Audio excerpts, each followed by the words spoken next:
Good morning student, BA BSc first year. आज हम बात करेंगे महासागरीय धाराओं की। कल हमने बात की थी कि महासागरीय धाराओं का विश्व वितरण या कौन कौन से कारक हैं जो महासागरीय धाराओं को क्या करते हैं, प्रभावित करते हैं। बात की थी हमने पृथ्वी की परिभ्रमण, गुरुत्वाकर्षण बल, वाष्पीकरण, वर्षा, वायुदाब, पवने, तापमान में भिन्नता, लवणता में भिन्नता, घनत्व में भिन्नता, महाद्वीपों का आकार।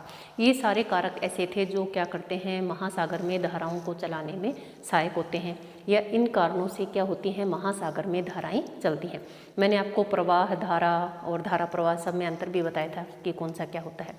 आज हम बात करेंगे विश्व के हमारे जितने भी महत्वपूर्ण क्या हैं, महासागर हैं, उनमें किन किन प्रकार के या कौन कौन सी उनमें महासागरीय धाराएं चलती हैं।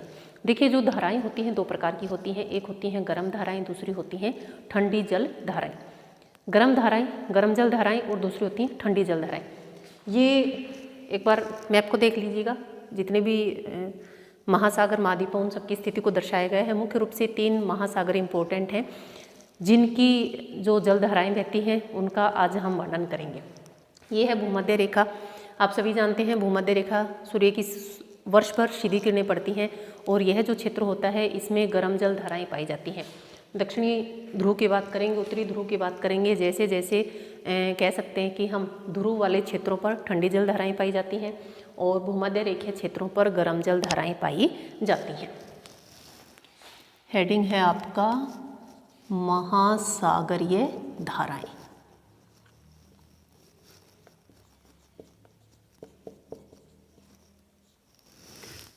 इंग्लिश में हम क्या बोलेंगे इसको, ओशियन करंट्स। देखिए क्या होता है, पहले हम बात करते हैं कौन सी जो महाद्वीप है उसकी स्थिति कहाँ है। ये आपका यूरोप है, यूरोप के इधर एशिया है। देखिए मैंने इसको इधर प्रदर्शित किया है। ये अफ्रीका है आपका, अफ्रीका, और इधर यूरोप और उत्तरी अमेरिका के बीच में अटलांटिक महासागर बोल सकते हैं, अंध महासागर बोल सकते हैं, उसकी स्थिति दिखाई है। उत्तरी अमेरिका, दक्षिणी अमेरिका, एशिया और ऑस्ट्रेलिया। ये हमारे जितने भी, अंटार्कटिका इतना महत्वपूर्ण नहीं है, और हमने वहाँ जो भी धाराएं चलती हैं उनका यहाँ वर्णन किया है। तो जो महासागर हैं, महाद्वीप हैं, उनकी मैंने आपको स्थिति बता दी है। अब महासागर है उत्तरी अमेरिका और यूरोप के मध्य, इस वाले भाग में इस आकृति में कौन सा महासागर है, अटलांटिक महासागर, या दूसरा हम इसको बोलते हैं अंध महासागर। उत्तरी अमेरिका और एशिया के मध्य कौन सा महासागर है, प्रशांत महासागर है। और तीसरे की अगर हम बात करें, भारत के जस्ट नीचे, भारत की स्थिति आप सभी जानते हैं, भारत के जस्ट नीचे कौन सा है, हिंद महासागर है। तो आज हम इन तीनों महाद्वीपों, तीनों महासागरों में जो जो जल धाराएं बहती हैं उनकी बात करेंगे।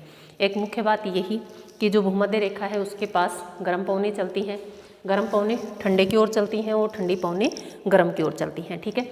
और एक चीज़ और बताना चाहूँगी मैं आपको, जैसे ये हमारा भूमध्य रेखा है, तो उत्तरी गोलार्ध में जितनी भी धाराएं चलती हैं वो क्या अपने दाहिनी ओर और दक्षिणी ओर जितनी भी चलती हैं वो अपनी बाईं ओर मुड़ जाती हैं, फेरल के नियम के अनुसार। बहुत सारी जो जल धाराएं हैं वो क्या हैं, जैसे पछुआ पवनें हैं, व्यापारिक पवनें हैं, उन पवनों का अनुसरण भी करती हैं और उन्हीं के अनुसार आगे बहना प्रारंभ कर देती हैं।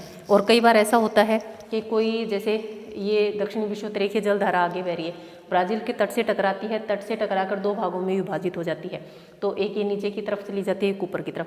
तो जो महाद्वीपों का आकार है वो भी इस चीज़ को प्रत्यक्ष रूप से प्रभावित करता है कि जो महासागरीय जो जल धाराएं हैं वो किस प्रकार से चलेंगी। अब यहाँ पर अवरोध के रूप में अगर ये आ जाते हैं तो क्या होगा, जो धाराएं हैं वो जैसी उनको स्थिति होती है, जैसी उनको जगह मिलती है, उसी अनुसार क्या कर लेती हैं, वो अपने आप में परिवर्तन कर लेती हैं, दिशा में परिवर्तन हो जाता है। और दूसरा एक नियम, जैसे ये इस अकॉर्डिंग ऐसे गोलाई में घूमती है, तो फेरल का जो नियम है वो भी यही कहता है कि उत्तरी गोलार्ध में किधर मुड़ेगी, अपनी दाहिनी ओर, और दक्षिणी गोलार्ध में अपनी बाहिनी ओर मुड़ जाएगी। तो इस प्रकार से जो धाराएं चलती हैं उनका एक सीक्वेंस पाया जाता है। जितनी भी धाराएं चलती हैं वो सभी इसी प्रकार से चल रही हैं। उत्तरी विषुवत रेखा की बात करें, ये भी देखिए इधर चल रही है, दक्षिणी इसकी उत्तरी विषुवत जल धारा की बात करें, ये भी किधर चल रही है, उत्तर की तरफ चल रही है। तो आज हम बात करेंगे गर्म और ठंडी जल धाराओं की, या महाद्वीप के महासागरों में कौन कौन सी धाराएं बहती हैं। यहाँ पर 2 प्रकार की गर्म और ठंडी जल धाराओं का मैंने वर्णन किया है। जितनी भी गर्म जल धाराएं हैं उनको मैंने रेड कलर से दिखाया है, और जितनी भी ठंडी जल धाराएं हैं उनको मैंने हरे रंग से प्रदर्शित किया है, ठीक है।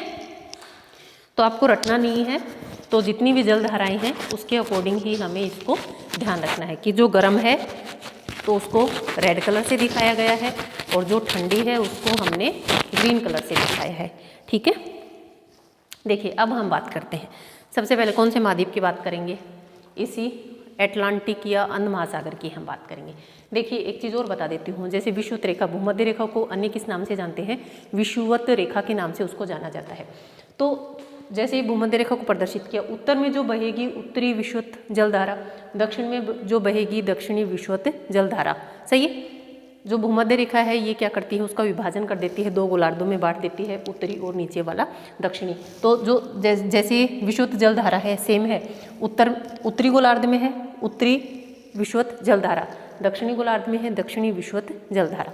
देखिए बात करते हैं। यहाँ इस भाग में इस भाग में जो जलधाराएं चलती हैं, आपको पता है कि व्यापारिक पवनों का अनुसरण करती हैं। ठीक है, और उसी के अनुसार वो अपनी दाहिनी ओर मुड़ जाती हैं।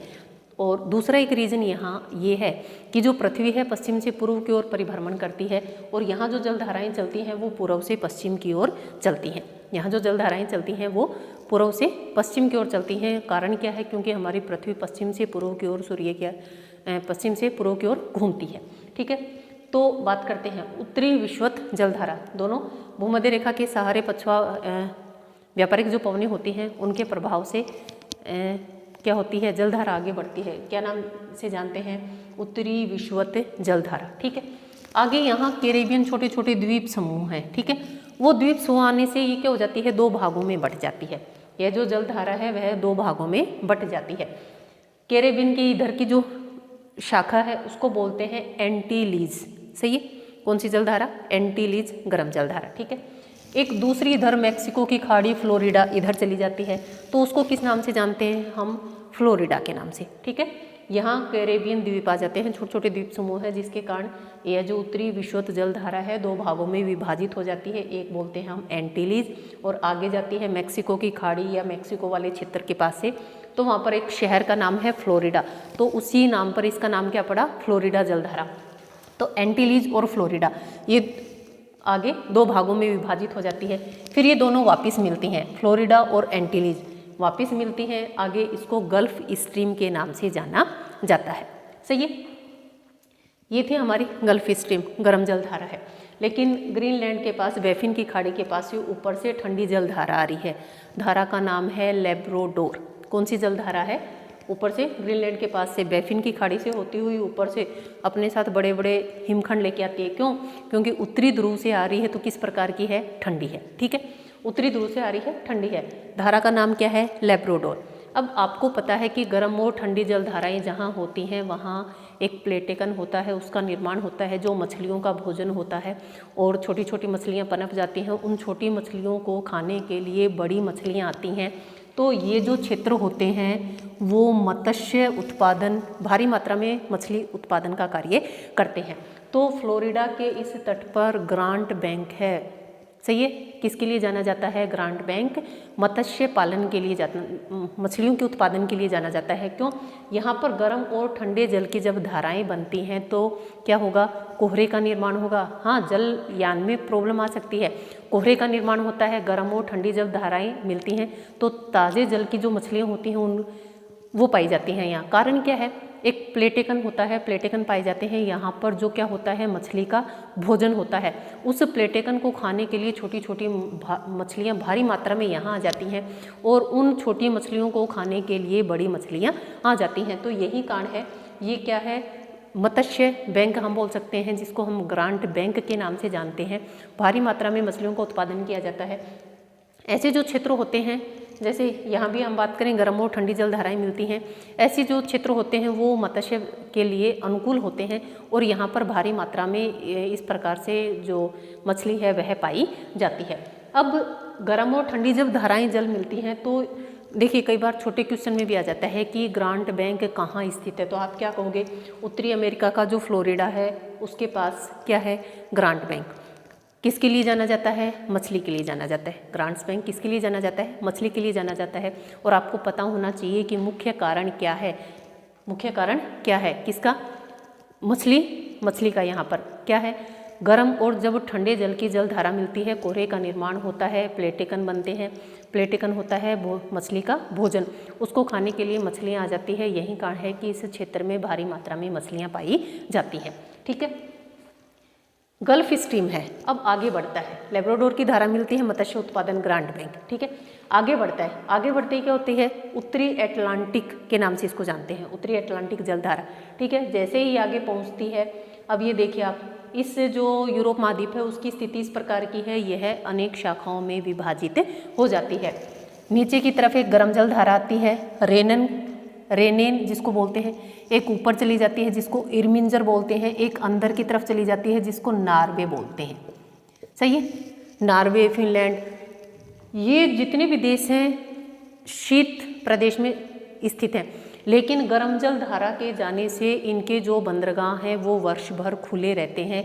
कारण क्या है, बर्फ़ जमी रहती है वैसे तो, लेकिन जैसे ही गर्म जल धारा पहुंचती है, गर्म जल धारा के पहुंचने से बर्फ़ पिघल जाती है और नार्वे, फिनलैंड, स्वीडन, ये जो देश हैं इनके जो बंदरगाह हैं वो वर्ष भर खुले रहते हैं। कारण क्या है, गर्म जल धारा के जाने से वहाँ की बर्फ़ पिघल जाती है, जिसके कारण वहाँ के जो बंदरगाह हैं वो वर्ष भर खुले रहते हैं। नहीं तो बर्फ़ जम जाती है तो क्या हो जाती हैं, बंदरगाह बंद हो जाते हैं। लेकिन जैसे ही यह गर्म जल धारा आगे जाती है, उत्तरी अटलांटिक प्रवाह जल धारा आगे जाती है, गर्म जल धारा है, इसी की अन्य आगे 3 भागों में डिवाइड हो जाती है। इरमिंजर की धारा नार्वे से ऊपर चली जाती है, एक नॉर्वेजियन है अंदर खाड़ी में चली जाती है, एक है रेनेन, 3 भागों में डिवाइड हो जाती है ये। तो जो नार्वे, फिनलैंड, इनके जो बंदरगाह हैं वो खुले रहने का मुख्य कारण क्या है, जैसे ही गर्म जल धारा वहाँ जाती है तो बंदरगाहों पर गर्म जल धारा जाने से क्या होगा, शीत प्रदेश में अगर गर्म जल धारा जाएगी तो वहाँ के तापमान को कम कर देती है। जैसे ही वहाँ का तापमान बढ़ जाएगा, तापमान बढ़ते ही जो बर्फ़ है वो क्या हो जाएगी, पिघल जाएगी। तो यहाँ के जो बंदरगाह हैं वो वर्ष भर खुले रहते हैं। मुख्य कारण क्या है, इस गर्म जल धारा के कारण वहाँ के जो बंदरगाह हैं वो वर्ष भर खुले रहते हैं। ठीक है, ऊपर की तरफ से एक धारा आ रही है, किससे प्रदर्शित किया है, देखिए जितनी भी ध्रुव की तरफ से जो क्या आएंगी, जल धाराएँ आएंगी, वो कैसी आएंगी, ठंडी।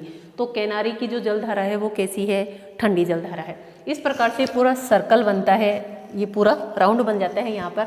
और इससे आगे एक गर्म जल धारा है जिसको बोलते हैं गायना जल धारा। ठीक है, तो इस प्रकार का उत्तरी अटलांटिक प्रवाह, उत्तरी अटलांटिक जो महासागर है, इसमें एक जो पवनें हैं, धाराएं हैं, उनका एक पूरा क्रम बन जाता है। और बीच का जो सागर है वो कैसा है, स्थिर है। चारों तरफ ऐसे राउंड लगा देता है, लेकिन बीच का जो भाग है वो किस प्रकार का है, स्थिर पाया जाता है, जल स्थिर है। एक घास पाई जाती है सारगेसम। ठीक है, उस सारगेसम घास के नाम पर ही यहाँ पर एक सागर है, सागर को हम क्या बोलते हैं, सारगेसो। उस सागर को हम क्या बोलते हैं, सारगेसो। इसमें जल स्थिर रहता है। बरमूडा जो ट्राइंगल है वो भी यहीं पर है। सही है, जितने भी जलयान जाते हैं वो बाहर की तरफ से जाते हैं। बरमूडा क्योंकि बीच का भाग स्थिर है, यहाँ पर भी वनस्पति मिलती है, लवणीय वनस्पतियाँ पाई जाती हैं, सारगेसम। और सारगेसो जो सागर है वो इसी स्थिर जल में स्थित है। ठीक है, पूछ लिया जाता है सारगेसो सागर कहाँ स्थित है, मैप में लगाइए। BSc first year, BA first year, mostly पूछ लिया जाता है एग्जाम में कि सारगेसो सागर को मानचित्र पर प्रदर्शित करें। तो सारगेसो सागर कहाँ है, उत्तरी अटलांटिक महासागर में। ठीक है, बरमूडा ट्रायंगल है वो भी यहीं पर है, और उसका रहस्य अभी सुलझा नहीं है, क्योंकि कोई भी वायुयान, जलयान जो जाता है वो इस क्षेत्र में लुप्त हो जाता है। इसलिए जितने भी जाते हैं वो बाहर वाली स्थिति से जाते हैं। बहुत सारी पर्यावरणीय हो सकता है, अन्य कोई कारण हो सकता है, या इस प्रकार के यहाँ पर वनस्पति पाई जाती है जिसके कारण कह सकते हैं कि तापमान में बहुत अधिक बढ़ोतरी पाई जाती हो। तो बहुत सारे कुछ भी कारण हो सकते हैं, लेकिन बरमूडा ट्रायंगल भी यही है। और जो सारगेसो सागर है वो भी कहाँ है, इसी जो बीच वाला जो क्षेत्र है, यहाँ पर स्थिर जल है, क्योंकि चारों तरफ धाराएं बन जाती है। बीच का जो जल है, क्योंकि जल की एक बहुत बड़ी राशि है, बहुत बड़े लंबे चौड़े क्षेत्र में पाया जाता है, इसलिए बीच का जो जल है वह किस प्रकार का है, स्थिर जल पाया जाता है। स्थिर जल पाने के कारण उसमें घास उग जाती है, लवणीय घास पाई जाती हैं, क्योंकि सागर का जल कैसा होता है, लवणता पाई जाती है। तो लवणीय वनस्पति पाई जाती है, सारगेसम घास पाई जाती है, सारगेसम वनस्पति पाई जाती है। और यहीं पर कौन सा क्या है, सारगेसो सागर भी यहीं पर स्थित है। ठीक है, एक बार वापस से बात करते हैं उत्तरी अटलांटिक महासागर की धाराओं की। सबसे पहले उत्तरी विषुवत रेखीय धारा, दो भागों में डिवाइड हो जाती हैं, कैरेबियन छोटे छोटे द्वीप आ जाते हैं, इसलिए दो भागों में विभाजित हो जाती है। एक शाखा को एंटीलीज बोलते हैं, दूसरे को फ्लोरिडा। फ्लोरिडा शहर है, फ्लोरिडा मैक्सिको फ्लोरिडा, तो उसके नाम पे नाम क्या पड़ा, फ्लोरिडा। आगे ये दोनों धाराएं मिलती हैं, किस नाम से जानी जाती हैं, गल्फ स्ट्रीम के नाम से जानी जाती हैं। गल्फ स्ट्रीम जैसे ही आगे बढ़ती है उत्तरी अटलांटिक आगे 3 भागों में डिवाइड हो जाती है, इरमिंजर, नॉर्वे और रेनेन। ठीक है, इधर से जो आएगी किस प्रकार की ठंडी जलधारा होगी, और इधर एक ये गायना की गर्म जलधारा है। ऊपर से ग्रीनलैंड के पास बैफिन की खाड़ी से कौन सी जलधारा आ रही है, लेब्राडोर की जलधारा आती है, अपने साथ भारी मात्रा में हिम के बड़े बड़े टुकड़े लेके आती है। ठीक है, क्यों, क्योंकि पर्वतीय ध्रुवीय क्षेत्रों से आ रही है, तो हिम के पिघलने से हिम के बड़े बड़े टुकड़ों के साथ आती है। यहाँ जैसे ही ये न्यू फाउंडलैंड के पास मिलती हैं गर्म और ठंडी, गर्म गल्फ स्ट्रीम, ठंडी लेब्राडोर, तो यहाँ पर ताज़ा ग्रांट मत्स्य के लिए, मत्स्यन के लिए ग्रांट बैंक फेमस है, जहाँ पर ताज़े जल की मछलियाँ पाई जाती हैं। कारण क्या है, प्लेटेकन पाए जाते हैं जो मछलियों का भोजन होते हैं, जिसके कारण यहाँ पर भारी मात्रा में मछलियाँ आ जाती हैं, इसलिए यह मछली उत्पादन के लिए फेमस है। गर्म और ठंडी जलधाराएँ मिलती हैं, जिसके कारण यहाँ पर कोहरा या धुंध भी छा जाती है। किसकी बात की थी, उत्तरी अटलांटिक प्रवाह की। उत्तरी अटलांटिक महासागर में जितनी भी धाराएं चलती हैं हमने बात की उनकी। अब हम बात करेंगे दक्षिणी अटलांटिक प्रवाह की। दक्षिणी अटलांटिक जो हमारा महासागर है उसकी बात करेंगे। देखिए मैप में दक्षिणी अटलांटिक की अगर हम बात करें, ये हमारा अंध महासागर, उत्तरी अंध महासागर, ये हमारा दक्षिणी अंध महासागर। दक्षिणी अंध महासागर की बात करेंगे। आप सभी जानते हैं भूमध्य रेखा के पास कौन सी जलधारा मिलेगी, गर्म जलधारा। उत्तरी विषुवत उत्तरी गोलार्ध में उत्तरी विषुवत जलधारा, दक्षिणी गोलार्ध में दक्षिणी विषुवत जलधारा। आप सभी जानते हैं पवनों के, व्यापारिक पवनों के प्रभाव से पवनें आगे बढ़ती हैं, ब्राज़ील के तट से टकराती हैं और किधर, ब्राज़ील के साथ साथ नीचे की तरफ आ जाती है। किस नाम से जानते हैं, यहाँ पर दक्षिणी अमेरिका का ब्राज़ील शहर है, इसलिए इस जलधारा का नाम भी क्या पड़ा, ब्राज़ील जलधारा। ठीक है, ऊपर की तरफ चली जाती है। इसमें एक प्रति विषुवत रेखीय धारा भी पाई जाती है। उसका कारण क्या होता है, जैसे ही जल सामने टकराता है तो उसका कुछ भाग वापस लौट जाता है, क्योंकि सामने क्या है, स्थल भाग है। तो जैसे ही इधर से तेज पवनें आती हैं, इन दोनों के, ये इधर टर्न कर जाती है, इधर कर जाती है, और बीच का जो कुछ जल है जो वापस तट तक पहुंच जाता है। कभी कभी स्पष्ट रूप से नहीं देखा जा सकता है, लेकिन कभी कभी स्पष्ट रूप से भी देखा जा सकता है। तो ये आगे ब्राज़ील से टकराती है, आगे पहुंचती है, तो किधर, दक्षिण की तरफ टर्न कर जाती है। कारण भी आपको जानते हैं कि दक्षिणी गोलार्ध में दाहिनी ओर क्या कर जाएंगी, मुड़ जाएंगी। ब्राज़ील की धारा के नाम से जानते हैं। नीचे की तरफ से आती है, यहाँ फाकलैंड द्वीप है, यहाँ पर एक छोटा सा द्वीप है, छोटे छोटे द्वीप हैं, फाकलैंड द्वीप। तो इधर से एक ठंडी जल धारा आती है, धारा का नाम क्या है, फाकलैंड जल धारा। जलधारा का नाम क्या है, फाकलैंड। अब उत्तरी दक्षिणी ध्रुव से आ रही है, दक्षिणी ध्रुव से आ रही है, अंटार्कटिका से आ रही है, तो किस प्रकार की होगी, ठंडी होगी। इधर से ब्राज़ील गर्म जलधारा और फाकलैंड ठंडी जलधारा मिलेंगे तो क्या होगा, सेम यही स्थितियाँ बनेंगी, कोहरे का निर्माण होगा, प्लेटेकन आएंगे, छोटी मछलियाँ आएंगी, उनको खाने बड़ी मछलियाँ आएंगी, और हम कह सकते हैं कि मछली उत्पादन के बड़े केंद्र यहाँ पर स्थापित हैं, या कह सकते हैं भारी मात्रा में यहाँ पर मछली पाई जाती हैं। ठीक है, ब्राज़ील की गर्म जलधारा और फाकलैंड की ठंडी जलधारा। अब फाकलैंड आप कहें कि फाकलैंड नाम कैसे पड़ा, तो यहाँ फाकलैंड का द्वीप पाया जाता है, फाकलैंड द्वीप है, उसी के नाम पर इस जलधारा का नाम भी क्या है, फाकलैंड जलधारा। ग्रीनलैंड ग्रीन कलर से दिखाई है, हरे रंग से मैंने इसको दिखाया है, किस प्रकार की है, ठंडी है। फाकलैंड ठंडी जलधारा, ब्राज़ील गर्म जलधारा, जैसे ही मिलती हैं प्लेटेकन की उत्पत्ति होती है, भारी मात्रा में यहाँ पर मछली पाई जाती है। नीचे से बात करें, दक्षिणी अटलांटिक प्रवाह, ठीक है, इधर से गर्म आती हैं, ये इधर टर्न क्यों करती हैं, आप सभी जानते हैं कि कौन सी पवनें हैं, पछुआ पवन, पछुआ पवनों के प्रभाव से ये किधर टर्न करेंगी, इधर टर्न करेंगी। तो दक्षिणी अटलांटिक प्रवाह इसके साथ साथ आगे बढ़ता है, और दक्षिणी अटलांटिक प्रवाह आगे जब यह कहाँ मुड़ता है, अफ्रीका की तरफ, तो इसको बोलते हैं बेंगुला की धारा। देखिए जितनी भी ध्रुव की तरफ से हमारे पास धाराएं आएंगी वो किस प्रकार की होंगी, ठंडी होंगी। अब ये धारा किधर से आ रही है, दक्षिणी ध्रुव बोल सकते हैं, अंटार्कटिका बोल सकते हैं, इसलिए बेंगुला की जो धारा है वह किस प्रकार की है, ठंडी जल धारा है, गिनी के तट तक आगे आती है।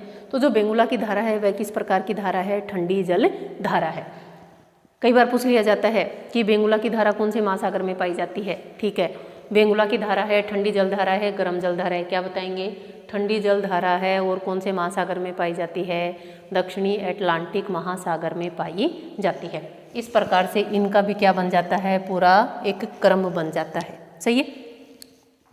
पहले दक्षिण विषुवत जल धारा ब्राज़ील के तट से टकराएगी, ब्राज़ील जल धारा, दोनों गर्म जल धारा हैं। आगे फाकलैंड द्वीप है, इधर से ठंडी जल धारा आती है।